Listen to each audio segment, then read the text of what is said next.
Okay, so hi everybody, and it's good to be back again. And we're continuing our journey of the letters of the alphabet. This is unbelievably already the 13th session we're having, and we're already past the midway mark of the letters as we're heading to the letter Mem. A very special letter, a lot of information. In fact, I'm not even sure that I've managed to gather all of it, but I think most of it. And we'll see where it leads us. As usual, we'll start with the recap and do it very quickly. Aleph to Hey is the process of things coming down from the top to the bottom.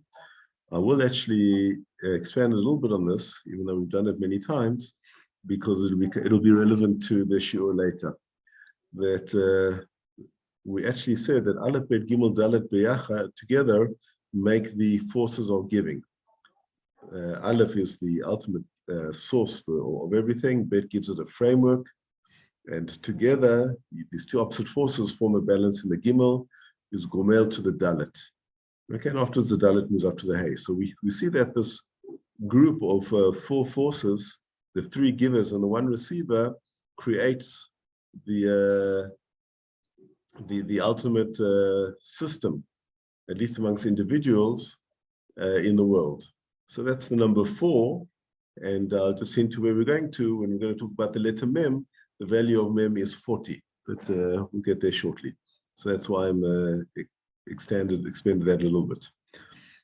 Afterwards, we spoke about Vav He Zayin, and we said that they were the processes of distributing the goodness around the world. Vav in a purely physical manner. There's 6 directions, 6 days. Zayin, the physical with a little bit of spirituality in it, like the 7 days that's got the Shabbat in, or the 6 directions that have got the internal force that brings them together. And Chet is sometimes we need to go momentarily out of this world into the supernatural to remember that that's what's really driving the world. And that's the 8th day of the Brit, the 8th day of Sukkot, Simchat Torah, etc. Then we spoke about Tet. Tet is the big number, the biggest number, before you get to a group of numbers. And then the numbers are disconnected, but the disconnection is a negative thing, but it has a positive aspect to it that allows each of the 9 to develop their individual personalities, so to speak, the unique personalities. And then we spoke about the numbers that come in the 10s, Yud, Kaf, and Lamed, 10, 20, 30. And there is a bit of repetition of what we saw at Aleph, Bet, Gimel, but now we're talking about in the spiritual zone, in the public realm. So if Aleph is Hashem, as he appears to the individual, Yud is Hashem also, but as he appears to the group of people or to the nation. If Bet is a vessel for an individual, Kaf is a kli, also a vessel, but on a more general sense. And we see that the shape is very similar. And we'll also touch on that today when we're looking at the Mem. And Lamed is the balance, just like Gimel was a balance, but a balance with the 10, so you get the benefit of the public of the bird's eye view, hinted that the Lamed is tall and looks down on the rest of the letters. So now eventually we get to our letters of today, and the letter of today is the letter Mem. And as I said in the introduction, very special letter. So let's go through the 5 classic qualities that we always talk about. The first is the name. So there's no name, there's no word Mem, but it's very similar to the word Mayim. Okay, just with the Yud in between. And that's what most of the commentators explain. That's what the Mem's about, hinting at the word Mayim. And it's interesting that Mayim has a Mem in the beginning and a Mem at the end. So do many words in Hebrew, especially the word makom, a place. Okay, and if I remember, maybe we'll get back to talk about the word makom a bit later. But I want to stay in the main idea first. What does water symbolize? Water symbolizes movement, right? Water is something that's very hard to keep still. Water symbolizes flexibility. Water will always take the shape of the vessel that it's in.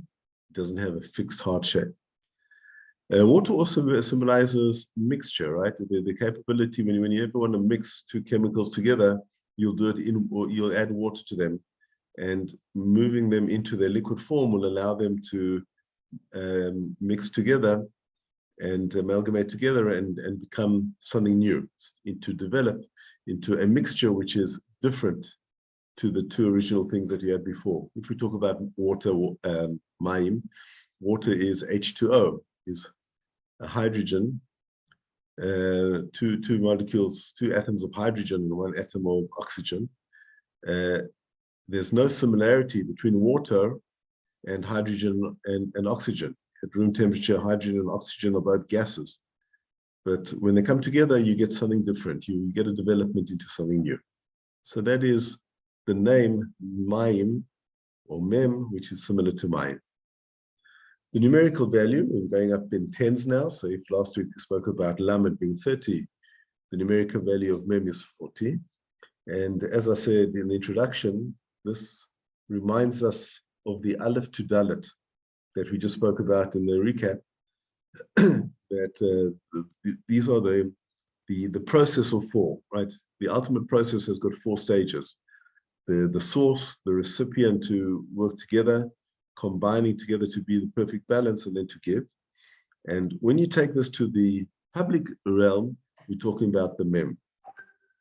And we see that so 4, and especially even more so 40, are processes. And we see a lot of examples, as I've listed over here, of processes that are related to the number 40. For example, 40 days, right? Moses was on Mount Sinai 40 days, in fact, 2 separate times for 40 days, because after he broke the first ones, he went up again. And in the middle, there's actually another period of 40 days where he repented for Am Yisrael after making the golden calf.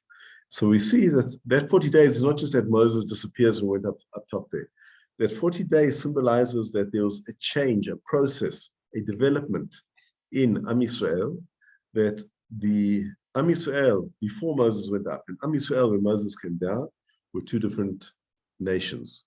The same thing, Am Yisrael before Moses does his repentance of 40 days, which started on Rosh Chodesh Elul, and the end of the 40 days, which ends on Yom Kippur, is a different Am Yisrael after having gone through the process of the tshuva.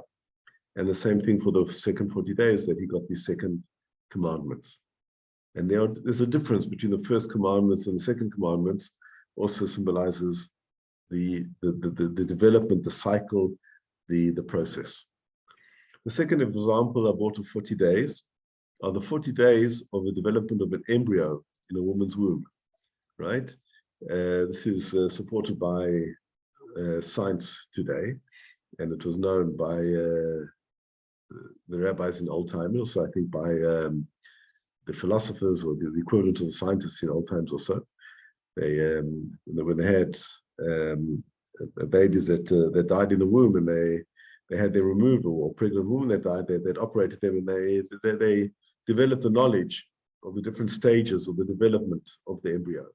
And they saw that at 40 days, you have the full being, right? Today we have it at the tip of a click of a mouse, where you can see the first 2 cells coming together and developing into some sort of worm, and eventually just to something that becomes to look like a person, and even has a heartbeat at the end of 40 days.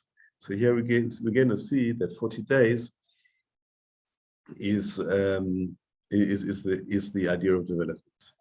The next 40 days are the 40 days of the flood. Okay, the water, although Noah was in the ark, unable to exit, he was in, I guess he was the first person to be in Bidud before there's Corona.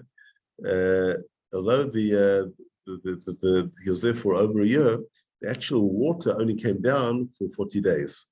And afterwards, it took time for many months, about a year, for the water to subside. So here again, the flood wasn't just a punishment. In fact, this is an important message about anything regarding punishment. Hashem doesn't get a kick out of punishing us. He doesn't want us to suffer. And he doesn't need to revenge when we do something bad and therefore punish us. The whole process of punishment is to make us different people. In other words, if we did a sin, it's affected us negatively. And in order to correct that negative effect, there's some sort of challenge, some sort of that we go through that will cause us to grow in spite of the step that we took back from the sin. And when the whole world sinned, okay, then the whole world was, what could not be corrected was destroyed, and what could be corrected, which was Noah and his family and the animals, went through a process that started off with 40 days. Okay, and again, the process carried on afterwards, but the essence of the process was the 40 days of rain, just like the essence of the development of the embryo is the first 40 days. Afterwards, there's more development, but then the development is just growth of the embryo, getting stronger and ironing out the details, fine-tuning. The next example is Shlomo HaMelech, King Solomon, when he wanted to, when he asked for wisdom, and he fasted for 40 days to attain the wisdom, and he became the wisest of all men, him and his father, the greatest of all kings. And clearly this fasting is just not just another technical process, but this fasting is a growth period, a development period. So again, we see the number of 40 relating to a development. And interesting, one of the 3 books that he wrote is the book of Mishlei, of Ecclesiastes, I think it's translated, Proverbs, which begins with the letter Mem, which is the 40. When somebody has to be purified, could be because we did something wrong, or it could be because we went through a traumatic process that maybe can affect our thinking negatively. Okay, for example, person coming into contact with a dead person. You know, I'm going to divert it for a few minutes to write idea of what is impurity. I think this is very important, because very often people relate impurity to dirt, and impurity has got nothing to do with dirt. The mikveh, you go to the mikveh to get cleansed. We had and you go to the you have a shower or a bath to get clean. We had a very interesting, very special English teacher at school, Mr. Joseph Sherman, the late Joseph Sherman, and a very, very interesting person who taught me a lot. But one of the things he really didn't like was maths. And when he came into the class and there was any maths written on the board, he would say, "Cleanse the board." And then he would teach us what is the difference between clean and cleanse. And cleanse is to purify something, nothing to do with physical cleaning. And that's why he considered maths impure, which I disagree with him, but I learned what the word cleanse means. So tovelling, when you go to a mikveh, you're going through a process. Okay, the idea given in some of the philosophers, the Jewish philosophers, I read it in Rav Soloveitchik many years ago, that in the mikveh, nichnas Ruven v'yoseh Shimon. So to speak, the person who goes into the mikveh is a different person who comes out of the mikveh. In those few seconds that you've been in the mikveh, you go through a process and something's different. Now, what could be an example of impurity, negative thinking, as a result of processes that person's gone through? For example, one approach is the idea that we have no control over our lives. Okay, one of the bases of Judaism is that we have free choice, and we can influence anything. And the key group of people that in the ancient times, the Middle Ages, that argued against this were the philosophers who spoke about the concept of determinism. And there still is a school of determinism today amongst modern people. And determinism says that we basically have no choice, because one thing causes another. One thing is determined by the previous act, the butterfly effect. We believe in the butterfly effect, but we believe that we can change things on the way. And that is an impure thought, because in order to be pure, you have to know that you've got free choice and you can choose what you're going to do. If you think that you've got no control of your life, that in itself is impurity. So when a person comes in contact with a dead person, eventually we all die. So a person could come and feel that it's not worth anything. I have no control. We're all going to die. And that's why he's called Avi Avot, the highest level of Tum'ah. When a woman has a monthly period, there's nothing she can do about it. But today there's medications that you can play around with it. But it's a clock cycle that's there and comes all the time. And you may think on a lower level that I don't really have that much control of my life.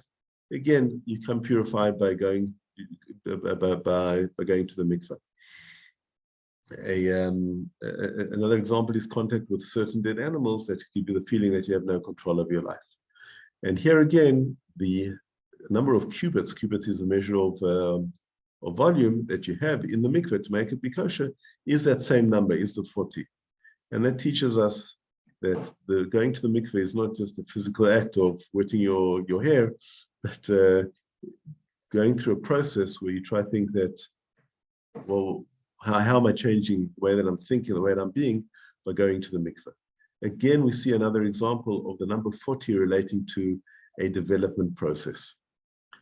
The Mishnah in Pirkei Avot says, this time it's years and not days, ben arba'im lebina, that when a person is 40 years, he acquires the ability of bina, which is best translated as understanding.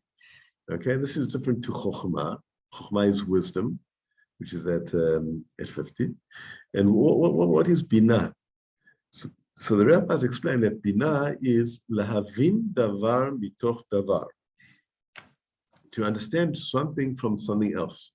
The word bina actually comes from the same root as boneh, to build. Okay, livnot ve lahavin. Okay, they both got the bet nun inside them. And if we go to the root that we have spoken about many times before, I'm not going to go into it again today, that the Ashkenazim rabbis spoke about the roots of two letters. The bet nun means both things, to build and to understand. And what you do when you build, you take a brick and another brick, and you build one brick on top of the other until you get a building. And each brick adds another layer of existence, of establishment of the building. The same thing when you understand something, you don't understand in one foul swoop. You understand an idea that could lead you to understand something else. Many months or years later, you've learned another point, and suddenly you'll put one and one together and you'll get two or maybe even three. And so our whole life is actually made up of this development of understanding. And the Mishnah says that the age of the ultimate understanding is the age of 40. And again, we have the number 40 because understanding is more than wisdom, is this process, using your brain, your sechem, to understand and develop one thing from one to another.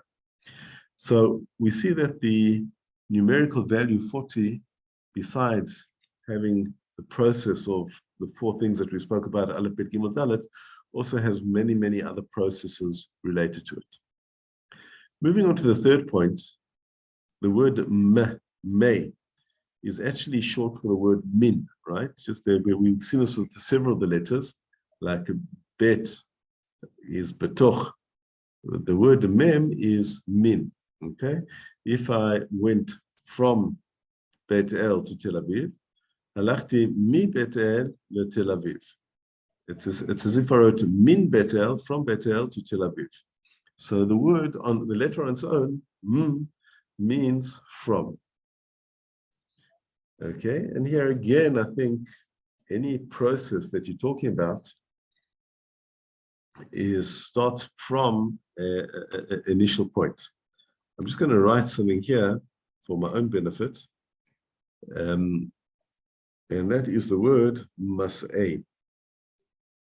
And I'll just say it verbally, but in the parsha of Mas'ei, it talks about the travels of Am Yisrael in the desert. And it lists the 42 stages of different places that were in the desert. And the Torah says, Elu Masa'ihem Lemutza'ihem. These are the travels from when they went out of. Okay, I'll write it down here just so you can see it written. Mutza'ihem. Okay, Mutza'ihem. Masa'hem is from the word linsua, to travel, the movement. Mutza'ihem is from the word latzet. And the Malbim and other commentators also, they explain that when a person moves from one stage to the other, there's actually three different steps. There's the stage that he left, the stage that he's going to, and there's the journey in the middle. And both of them have the mem inside, right? Masa'hem is with the mem. And Mutza'ihem is also with the mem. Your starting point and the end point are the mem, because the mem, again, from the word from, the sound also hints to this idea of a process. Okay, finally, the shape. The shape of mem is quite fascinating. It's probably one of the most complex letters I think we've seen to date. Looking here at the shape on top, we see that on the right-hand side, there's something that's in the middle between a kaf and a bet. Okay, it's more square than the kaf in the bottom, but it hasn't got the little chupchik, those little things sticking out on the bottom like the bet. So it's it's a compromise between a kaf and a bet. And then linked to it on the left-hand side, that's quite clear to see, is the letter vav. Now let's use the tools that we've already learned in previous years and see what this means to us. So we know that the kaf or the bet is a kli, right? We said the bet was a bite. It was the second letter of the alphabet that received the light. And the kaf is a kli, is a vessel that also receives the light from the yud. The bet in the units and the kaf in the tens. So this letter that's somewhere in the middle sort of combines the two together.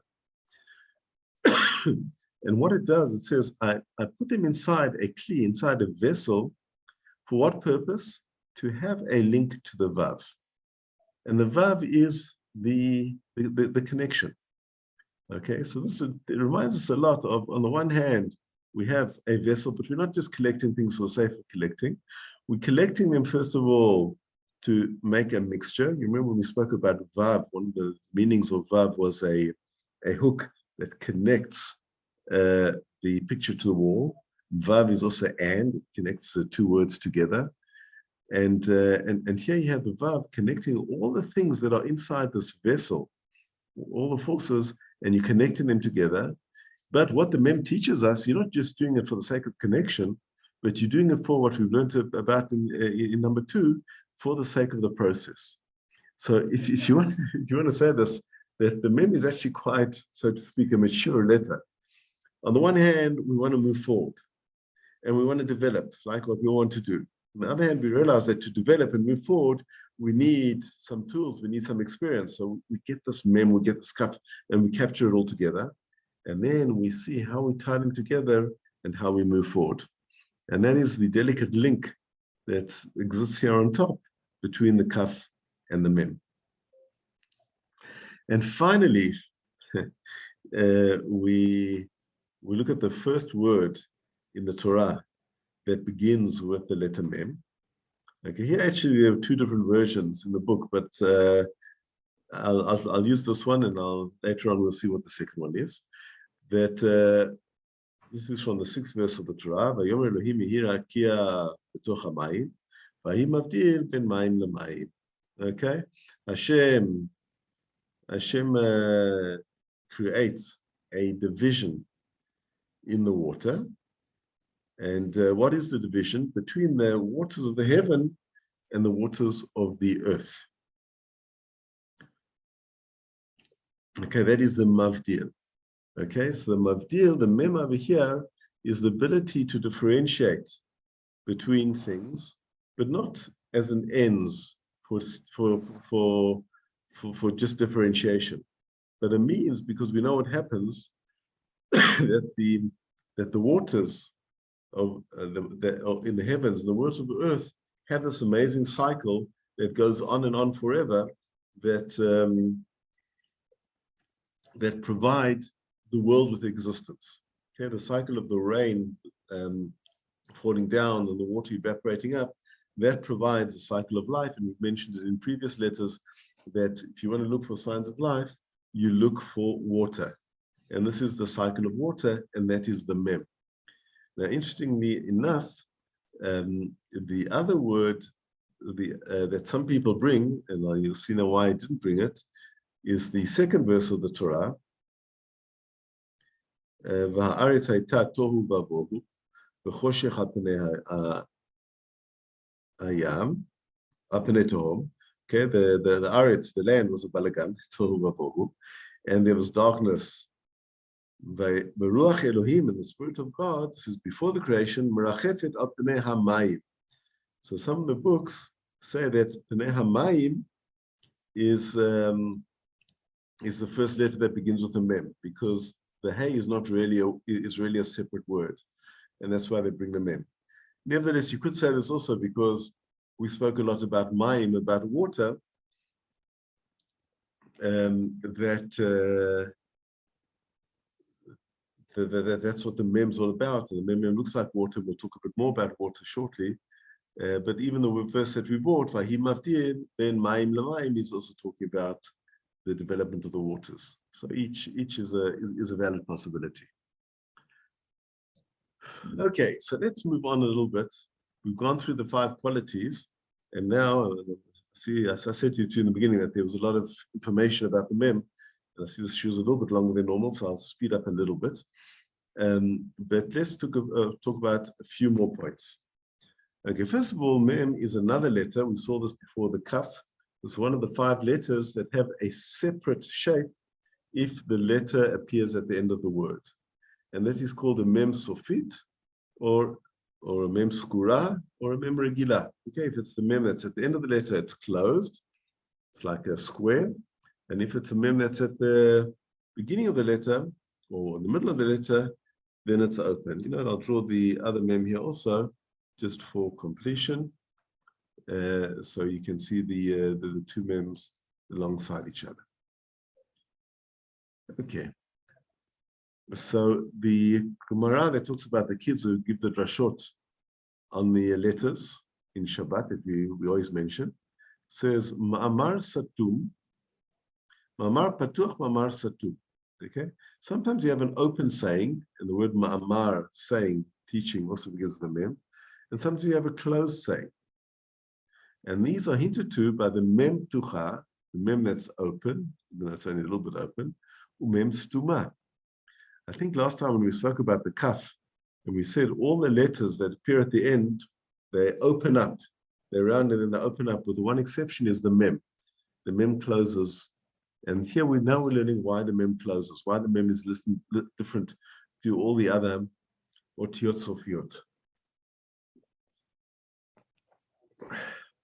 The mem at the end of the letter symbolizes the Kabbalah, symbolizes the esoteric teaching. And that's what I wrote over here on the second point. The open mem is while you're still in the process. While you're living, you're doing things. When you're living, when you go to work, you don't live according to the Kabbalah. You do what you have to do. I remember I worked many years ago for a company that tried to run itself according to the principles of the Kabbalah, and the company went bankrupt. That's not what the Kabbalah is made for. Okay, when you're in the process, you're trying to make a living. You work hard and you do what's required to make a living. Afterwards, when you want to think about the meaning of it, etc., then you can do that. So when you're in the middle of the process, you talk about what's revealed. In English is called the nigle, and that's symbolized by Moses, the mem of Moses, because he's the person that gave us the Torah that leads us from day to day and has been leading us for the last 3,500 years. But then there's a mem that comes at the end of the word, and that's the mem stuma. And that's the closed. That's the hidden, the secret that we'd love to find out what's going to happen in the end of days.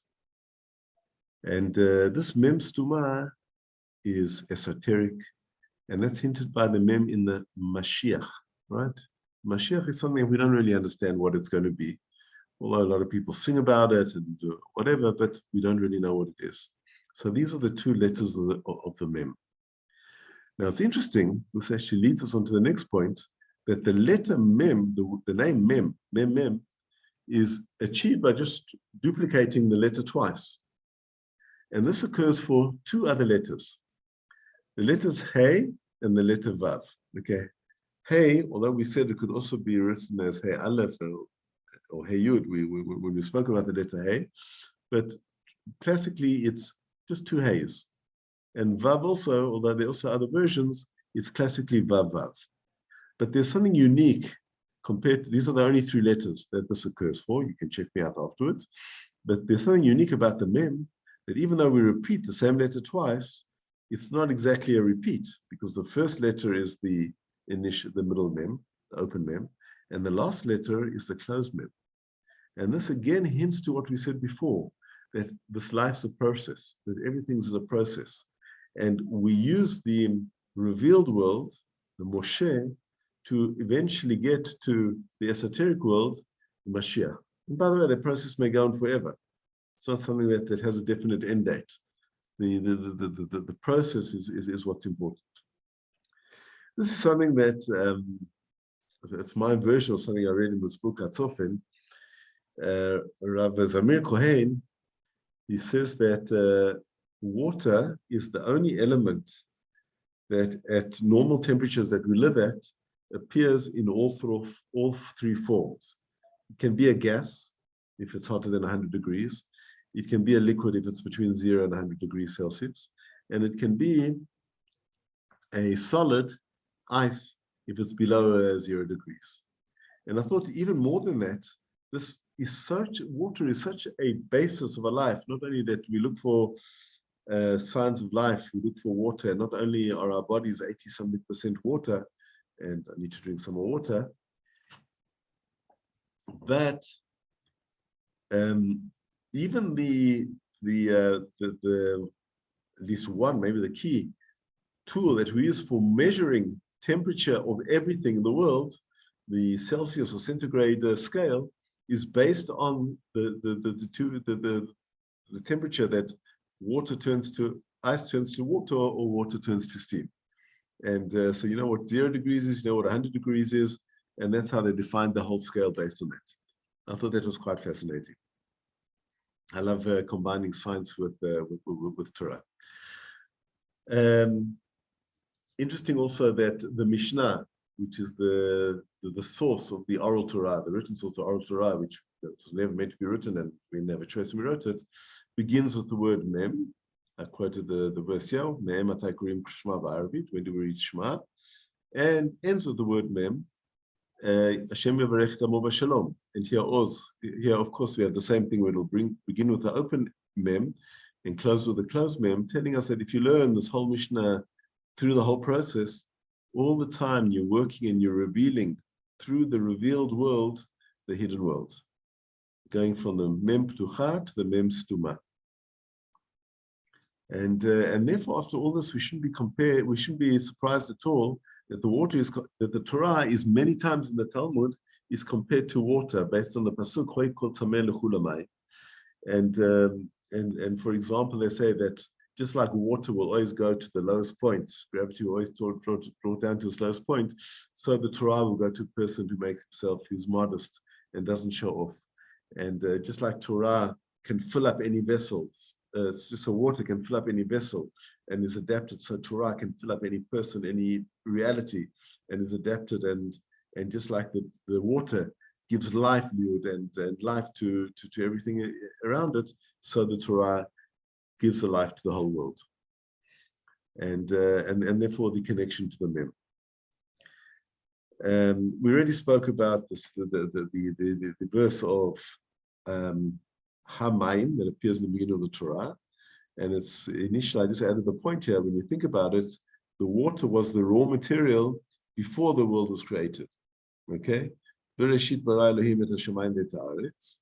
And then, v'haaretz hayta tohu v'avohu v'choshech al pnei tohu, v'ruach Elohim merachefet al pnei hamayim. Before Hashem created anything, God's spirit was on top of the water. So the water was the first physical thing that was there before anything was created. Again, this sounds like a contradiction, because if nothing was creation, how could you have something physical? But this comes to teach us that the water over here symbolizes the source. It's a mashal, it's a parable of something physical that's like the Torah, that is actually the basis of the whole world. And the Chazal and the Rabbi said that the Torah was created tatka'ah generations, 975 generations before the world was created. The Torah existed, and the Torah is compared to water. In other words, just like the water is the raw material for everything, the Torah is the source of everything. And the last point, also a fascinating point. I think there are quite a few fascinating points this week, and I know it's a lot of information, but I'm not going to apologize for that. I think that's fantastic. Water is always in plural, right? This is a common mistake that Olim Chadashim make.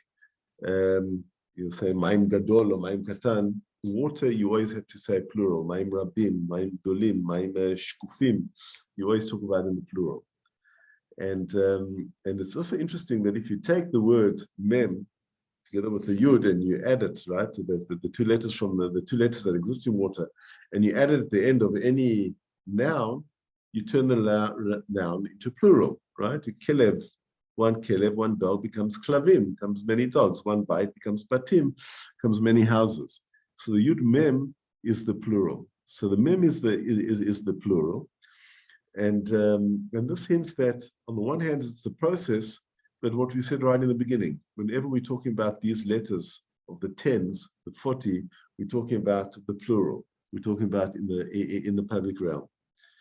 And finally, those same two letters, Yam, spells out the biggest source of the same water that we spoke about, which is, of course, the sea, which is bigger than anything in the world, or at least on the earth, as we know it.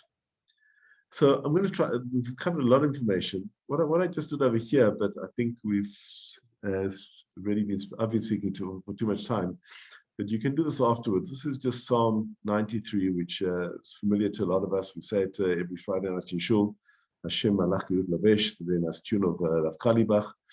And when it talks about God's greatness, it compares it all the time to water and to the strength of the rain and the rivers, etc. According to the simple explanation, which is fine, water is very powerful, right? We've all witnessed going to the sea and being washed away, or we've seen on the news the damage that water can do, and we have flooding and sometimes even fatal damage. So we respect water. I mean, Brian once said to me, I have a healthy respect for the sea. And that's on the simple level. On the deeper level, this tells us that Hashem is the source of all the source, just like of all the koach of everything in the world, through the Torah, just like water is the physical source of everything in the world. I'm not going to read it. You can all find it in the different sources, but I think it just strengthens everything else that we've said today. So I'm just going to backtrack quickly and sum up that water, the Mem. The letter Mem is the letter of the process. It brings a process which is classically four levels together, mainly for the klal, mainly for the group of people, maybe for the nation. We saw many examples of this. By bringing process together, you mix different sources that come from many, many directions, and you mix them together in the kli, in the kaf, or in the bait, in the bet. And then you use the vav to do this mixture, just like water mixes everything together. And by doing that, you must deal between the maim and the maim. You give each water its source, and you have processes in the world that everything can move forward. A lovely letter. Any questions before I stop the recording? Thank you very much for listening.